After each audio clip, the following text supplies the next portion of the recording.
Saludos y bienvenidos. En este video seguiremos desarrollando la teoría de la hidráulica general. De este modo hablaremos de la hidrostática y sus principios fundamentales. La hidrostática es la rama de la mecánica que establece las leyes que rigen el reposo de los líquidos, es decir, cuando la aceleración en cualquier punto de la masa del líquido es igual a cero.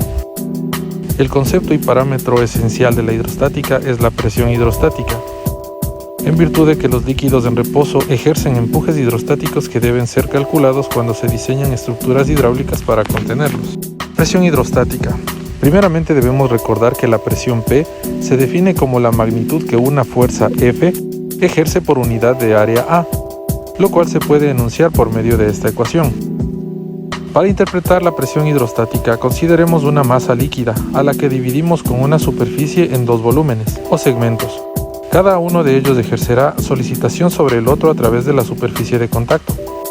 Si en dicha superficie identificamos una superficie elemental y hacemos que el valor de esta tienda a cero, obtendremos que la fuerza superficial de un segmento sobre el otro se transforma en la presión hidrostática, en el punto hacia el que tiende la superficie elemental.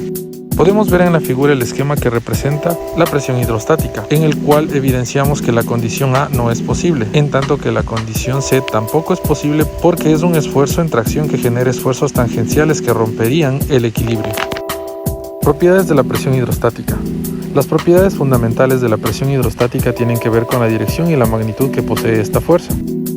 La presión hidrostática en un punto de una masa en un fluido es normal a la superficie sobre la que actúa y es de compresión.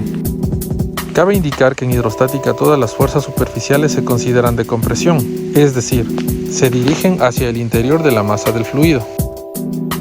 En un punto de la masa de un fluido existe la misma presión en todas las direcciones, es decir, la presión existe de manera uniforme en todas las direcciones y no depende del ángulo de inclinación de la superficie sobre la que actúa. Esta condición se explica matemáticamente analizando las fuerzas actuantes en cada dirección bajo la condición de equilibrio. Lo indicado implica que la presión en un punto sobre una superficie que pase por el mismo es normal a dicha superficie y no depende de la orientación de la misma. Para conocer cómo varía la presión hidrostática de un punto a otro, debemos remitirnos al teorema de Stevin, el cual manifiesta que la diferencia de presión entre dos puntos de un fluido en equilibrio o reposo es igual al producto entre la densidad del fluido, la aceleración de la gravedad y la diferencia entre las profundidades de los dos puntos. A este principio se lo conoce como la ley fundamental de la hidrostática y podemos demostrarlo a partir del análisis de una masa líquida en reposo que se encuentra en el interior de un recipiente. El líquido tiene una masa m, un volumen v y una densidad ρ, que son sus propiedades conocidas. También conocemos el área del fondo del recipiente. El líquido considerado tiene un peso, que está dado por el producto de su masa por la aceleración de la gravedad. El peso estará actuando sobre el fondo del recipiente. Por definición sabemos que la presión es la magnitud de la fuerza que actúa perpendicularmente sobre una superficie por unidad de área, es decir, es igual a la fuerza sobre el área en la que actúa. Y conocemos que en este caso la fuerza actuante sobre el área es el peso, que a su vez está dado por el producto de la masa por la aceleración de la gravedad. Conocemos también que la densidad está dada por la relación entre la masa y el volumen. A partir de esta expresión determinamos que la masa es igual al producto de la densidad por el volumen. Sustituyendo este valor, la expresión nos indica que la presión es igual al producto de la densidad, el volumen y la aceleración de la gravedad dividida para el área. El volumen del líquido lo podemos obtener multiplicando el área del fondo del recipiente por la altura que ocupa el fluido.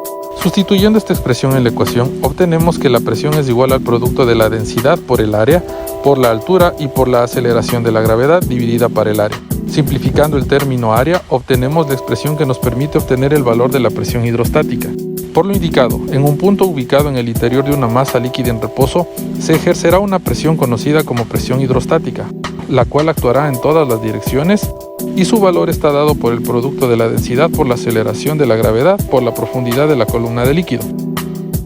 Sabemos también que el producto de la densidad por la aceleración de la gravedad es igual al peso específico, por lo tanto podemos establecer que la presión hidrostática es igual al producto del peso específico multiplicado por la altura de la columna de líquido. A partir de lo descrito, es importante establecer las siguientes conclusiones.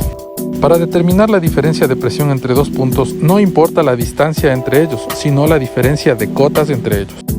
La presión de dos puntos que se encuentran al mismo nivel o a una cota igual es exactamente la misma. Agradezco la gentileza de todos quienes están viendo nuestros videos. Los invito a suscribirse y dejar un like para que el contenido del canal llegue cada vez a más personas. Saludos y hasta la próxima.